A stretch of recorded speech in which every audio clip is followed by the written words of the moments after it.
Hello and good day, everyone. Welcome to our presentation on the implementation of new energy management system for Nespresso coffee pots. We are Group 10, and our team members are Benson Anton Fernandez, Sizamayeen Siadmia Kadri, and myself, yanish. Today, we will cover following topics. First, scenario description, learning outcomes, communication management plan, issue management plan, project management information system using Primavera, and a live demo of Primavera, and finally the conclusion and references. To talk about our scenario, the scenario involves the implementation of new inventory management system. This improves to improve efficiency and accuracy in managing stocks for Nespresso coffee pots. The current system that the Nespresso has been using have several inefficiencies and inadequacies, such as manual stock tracking, delayed updates, and inaccurate inventory data. So this is one of the major problems. So this has to be addressed, which often results in stock outs, overstock situations.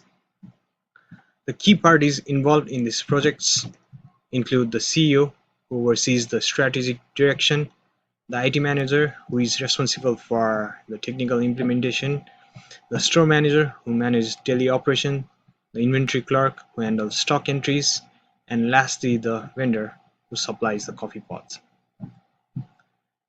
By the end of this presentation, we will understand the importance of communication management plan, how to develop and implement an issue management plan, and explore the functionalities and benefits of using the softwares like Primavera for project management and information system to get well informed and well monitored. So let's go to our communication management plan. Communication is one of the important factor for managing any kinds of projects. So the major objective of the communication management plan is to ensure clear and effective communication throughout the project. Effective communication is critical for project success, so as it helps in aligning the team, managing expectations, and facilitating timely decision making. So our goal here is to include and improve project visibility, ensuring timely updates are run and um, feedbacks are facilitated. By having a structured communication plan, we can avoid misunderstanding and keep all the stakeholders informed and their expectations are satisfied. The stakeholders in this project are the CEO, IT manager, store manager, inventory clerk, and lastly the vendors. Each has specific communication needs, which we address through different methods like email, which is one of the most popular for detailed updates, meeting for discussions, report for progress tracking, likewise a project dashboard for real monitoring and tracking. The frequency of communication varies. Weekly updates ensure that the regular progress are tracked and monitored. The monthly status meeting provide a forum for a broader discussions, and ad hoc communication is used for the matters that needs to have an urgent attention. So next, I will hand over this presentation to Sizamayeen, who will walk you through the sample of communication management plan. Thank you. Thank you, Yanish. Now let's look into the communication management plan. This table outlines various deliverables, document owners, creators, mediums, frequencies, recipients, and stakeholder actions. For instance, the first deliverable is IMS design blueprints. The document owner is the chief designer and it is created by the design team. These blueprints will be the hard copy and delivered once on August 10, 2024. The recipients are the design team and the project sponsor who will review, provide feedback, and approve the design blueprints to ensure they meet the required standards for the development begins. The second deliverable is development report, which is owned by R&D manager, and it was in soft copy and issued monthly. And then we have testing result owned by the safety compliance officer, which is also soft copy, and the frequency of that is quarterly. Then we have impact assessment, and the owner of the document was environmental officer, which was also soft copy, and it was issued once in 30th October 2024. Then we have a strategy plan, and lastly, it is a marketing strategy plan that was issued by the marketing manager and created by the marketing team. This document is also soft copy and delivered once in November 30th, 2024, and the participant recipients are the marketing team and the project sponsor, who will develop and approve the marketing strategy and a new IMS to ensure it aligns with the company's objective. Now let's look into the issue management plan. The objective of issue management plan is to identify, assess, prioritize, and resolve issues efficiently. Potential issues are technical glitches, resolve resource constraints, vendor delays, training needs, and budget overruns. Now let's look into the sample issue management plan. We This table include issue description, its priority, its category, reported by and assigned to, and its status, and then date to resolve it, and the notes on it.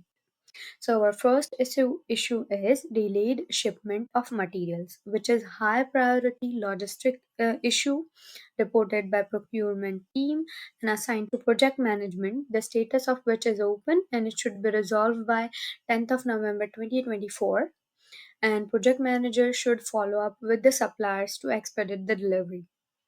Our second issue is recurring software bug, which is medium technical issue, and it was reported by the development team assigned to IT specialist, and the status of it's still open, and the date to resolve it is 20th of November 2024, and project manager and team should implement a quick fix and investigate a permanent solutions. Third issue is budget overrun, which is high priority financial issue, reported by financial department and assigned to project manager. Issue is open and it should be resolved by 15th of November 2024. Project managers should review the expenses and identify cost saving measures. And our fourth issue is compliance with the new regulations, which is critical critical issue, reported by compliance officer and assigned to legal team. This critical issue is still open and it should be resolved by 15th of November 25th of November 2024, and team members should assess the impact and update the compliance measures. Now, a last but the not least issue is staff shortage, which is medium uh, HR category report issue, and which is reported by HR department and assigned to HR department. This issue is still open and it should be resolved by 1st of December 2024, and HR manager should initiate the hiring process and redistribute the workload so that everybody can uh, have the same work. Now I would like to hand over this presentation to Benson. Thank you. Thank you, Sizamayeen. Next, we will move on to the PMIS phase of a presentation, and for this, we have chosen Primavera. The key features of this includes task scheduling that allows us to create and assign tasks to team members with precise start and end dates. We also have resource management, which is a critical feature, enabling us to allocate resources for each tasks. Next, we also have the budget tracking that monitor cost over the overall project. We also have reporting that has dashboards that dashboard features that generates real-time reports and visual dashboards. We also have another feature in this that's called risk management that helps us to identify and track potential risks, develop mitigation strategies, and track risk status and everything. And finally, we also have the integration, which that Primavera supports with other systems for seamless data exchange and multi-project analysis. Here we can see a small screenshot of the Primavera setup, and I will walk you through a short demo about the tool. So this is the Primavera that is installed in our systems, and this is the list of tasks and phases that we have created for our project. And for a project which is like implementing an inventory management system for Nespresso, we have 4 phases, that is design, development, testing, and deployment. And for each of these phases, we have 3 tasks under each. So these tasks are for design, these are for development, then we have some for testing, and finally we have for deployment. And the screen that you're seeing right now, it's the activity screen of Primavera, which will show you a Gantt chart that has the start and end dates for each activity. And you also have the list that I mentioned here before. We also can use other tabs such as the work breakdown structure, which will show a detailed instruction of the start and end date in the chart itself. And if you can see the difference between these two, the activities chart has the relation. So the tasks for the designing are one after another, so they cannot be done parallelly, so it can be done only like one after another. So you can see the arrow marks here, but the same thing cannot be seen in this. So this is just for information, while here you can edit a lot of things in this activity.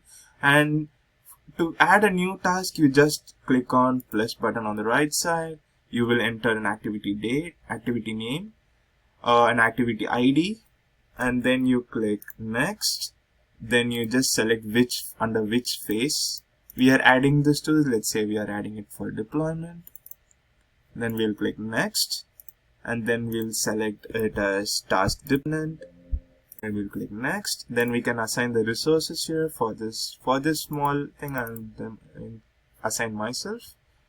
And as you can see, we have the other members of our team here present as well, that is Yanish and Sizamayeen. And I can click, we can add one more person also, that is Sizamayeen, and I can click on next. And then this is fine, it's duration type. And for units, the regular labor units is 80, so I'm just proceeding with that. And yeah, we'll also configure the relationship, and we'll assign predecessor activity as the post deployment. We'll double click. So this will be the activity that I mentioned about the arrow marks about. So you have to complete this activity for the next activity to start. And then you won't have any successes, and when you click finish, you can see the new activity created over here. And you can actually change the start dates and end dates in this as you like. So once an activity is completed, you can just go to the status of a particular activity and mark it as complete. So you just click these check boxes. So that will turn this as blue. That means a particular activity is complete. So this is a short demonstration of creating tasks and assigning it to team members of a project. And then now we'll move on to the pros and cons of it is a comprehensive project management tool. It is good for planning and control. It has advanced analytics. You can do a lot of reports and stuff. And it also has robust risk management features. So it has a separate dashboard for risks and everything. The only disadvantage is, since it's Oracle owned, this Primavera is Oracle owned, and they have their own framework. It has a high initial setup cost. And it has also like a very steep learning curve for new users. It is not like user friendly, and it's not flexible. So integrating it with other systems is a little bit difficult. So it has its own framework and its own database. For a summary, we have walked through the communication plan, we have walked through an issue management plan, and we also have seen a short demonstration of Primavera. And from this, we can have some tips and suggestions, which are like to have like constant communication with regular updates, implement proactive processes for early issue identification so that you can avoid some serious risks, and finally use project management tools for data-driven decisions so that you can have some concrete evidence for deciding a certain thing during a project. And that's it for this present. These are some references, and we also have a link which will help you to install the software of Primavera. And yeah, that's it. Thank you for listening to our presentation and have a wonderful day.